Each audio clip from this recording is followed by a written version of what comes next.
Welcome to some new r/malicious compliance stories, where people comply to the letter, but not the spirit of a request.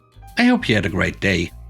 The first story is called Don't Claim You Have an Allergy. I used to work in a restaurant that was mid-range in terms of cost, but had a very reasonable price set menu. 3 courses, no choice, but it cost like £10. As such, the set menu was our best-selling product, and it was costed exactly by the kitchen and management.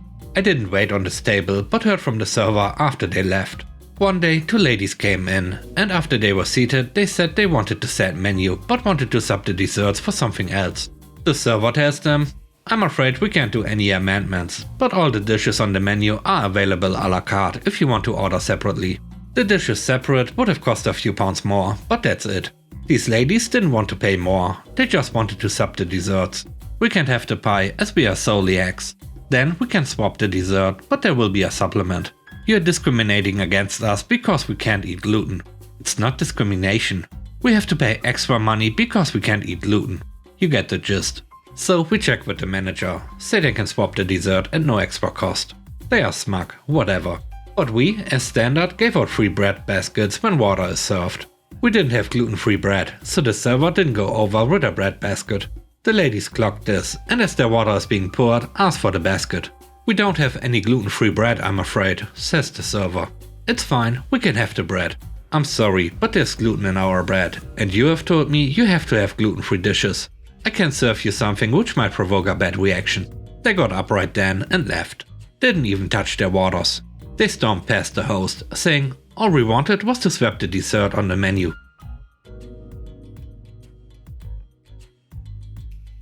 The next story is called Uneducated.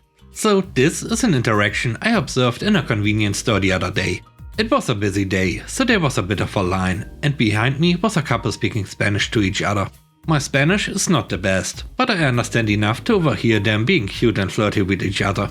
Kinda made me smile, because Anne loved Grant. Enter Karen, standing behind them in line.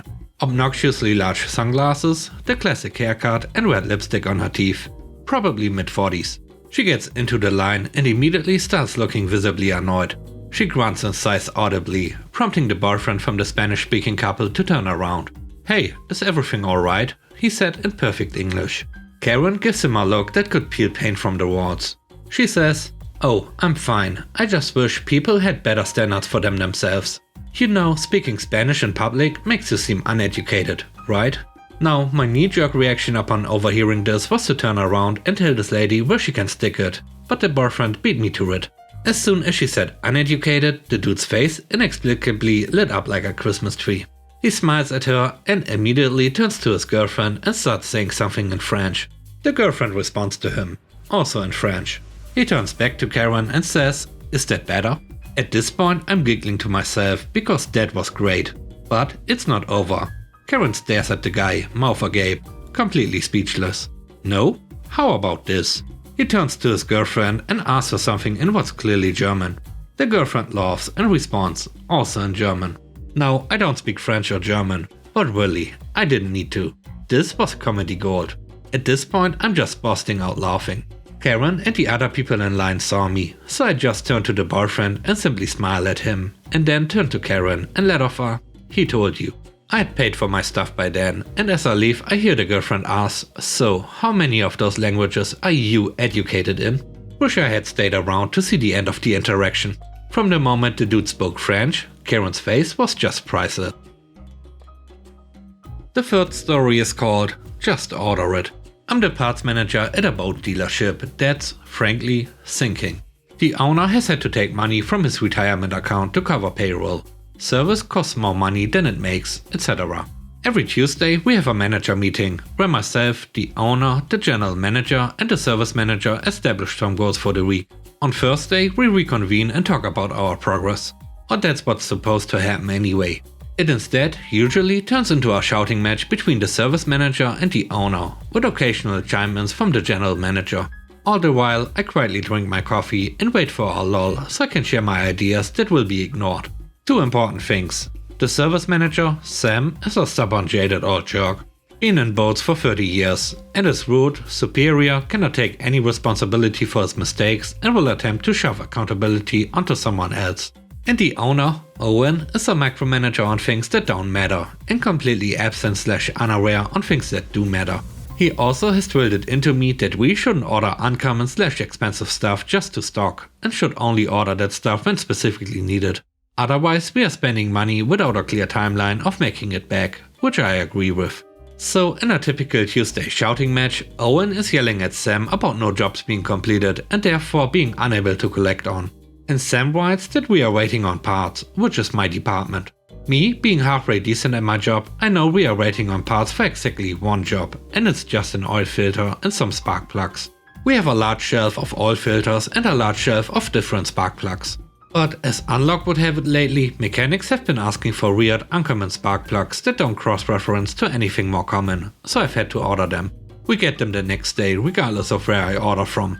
Anyway, the order for the spark plugs and the oil filter was put in at the end of Saturday. Service is closed Sunday and Monday. So Sam is complaining that we are waiting for spark plugs about 2 business hours after they've been ordered. He then goes on to complain that I've had to order a lot of spark plugs recently. Owen asks if I'm not refilling the spark plugs boxes as they are being used. I try to explain that we haven't been using the more common spark plugs lately and I've had to order in uncommon ones. I, of course, am not heard. Owen tells me we have the boxes for a reason and we should have 16 of every spark plug that we have a box for and 24 of the more common ones. He says that that's my only action item as he needs these jobs done. Sam sits back smugly, the anger no longer directed at him. So I shrug and say I'll take today to inventory spark plugs. And that's what I do. From noon to 4:30 I count and organize spark plugs. The thing is though, we have 4 shelves of spark plugs, 12 to 15 boxes per shelf. And a lot of these spark plugs are dusty and haven't been touched since I've been here. But hey, I was told to order spark plugs. So those 4 that are dusty, gotta order 12 more. We have 7 of a kind that has been here so long the box is starting to disintegrate and also doesn't cross to any other spark plug. Put me down for 9. Honda brand spark plugs when we haven't serviced Hondas in 2 years?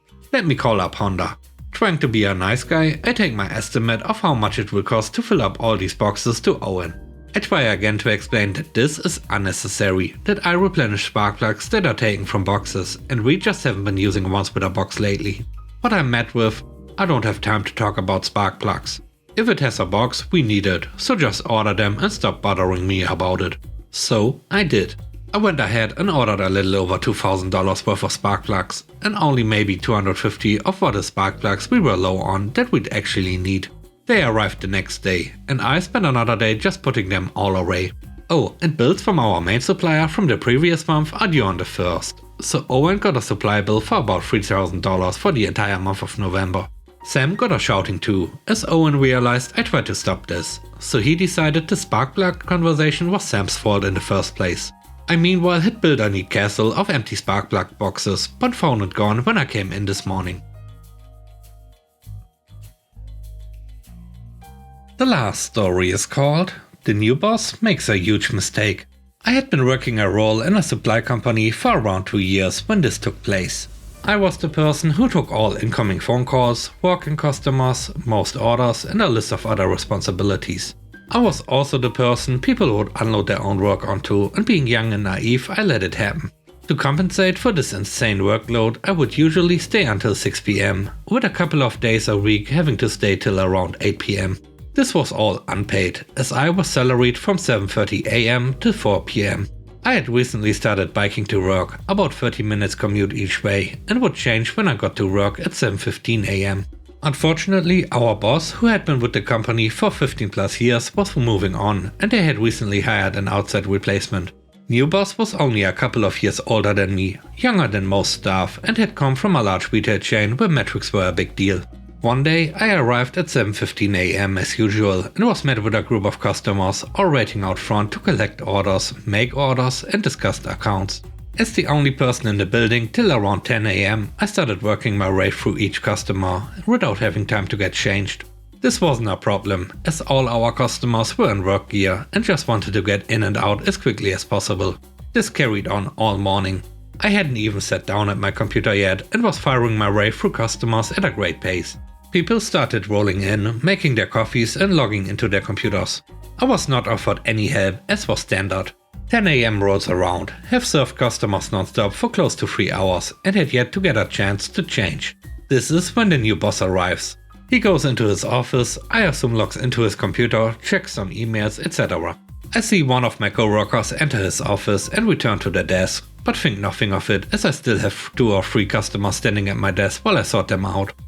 I had just finished with a customer when said coworker offers to help the other 2. Great! I think I can get changed and log into my computer finally. Instead, the new boss comes up to me with an earshot of the customers and other coworkers and asks why I am not changed as it's now 10:30 AM. He then tells me he's had complaints that I have been late. I admittedly had arrived around 5 minutes late a couple of days due to flat tires and once being knocked off my bike. I explain I have yet to get a chance to change. He tells me I should be changed and ready to serve customers by 7:15 AM and it is unprofessional to be in my biking gear. This is likely due to how I usually dress as we did not have a uniform or dress code. My coworkers wore jeans and hoodies and an assortment of comfortable clothing. I myself, wanting to dress for the career you want, not the one you have, would wear dress shoes, pants and a button-down shirt. Cue my compliance. The next day I arrived at 7 AM. I changed into my jeans and a hoodie. I opened at 7:30 after logging in, checking emails and making a coffee. I then took my lunch break, the full hour which I had yet to do in the previous 2 years. I then logged out at 3:59 PM and was out the door by 4 PM. I continued to do this for most of the time I worked there, later dropping my lunch break to keep up with the workload. But the company probably lost around 16 hours of work each week, a full 2 workdays worth. The new boss ended up realizing I was actually the only person doing the majority of the company front-facing work and eventually relaxed. We are actually friends now, but I still occasionally give them a hard time about how they essentially made me quit my unpaid part-time job for working too hard. And with that, we end today's video. Let me know what you think about the stories. On a scale of 1 to 10, how would you rate the stories and today's video? I hope you enjoyed the video. If you did, please don't forget to subscribe and hit the like button. And I hope you have a great day. Stay safe. Bye bye.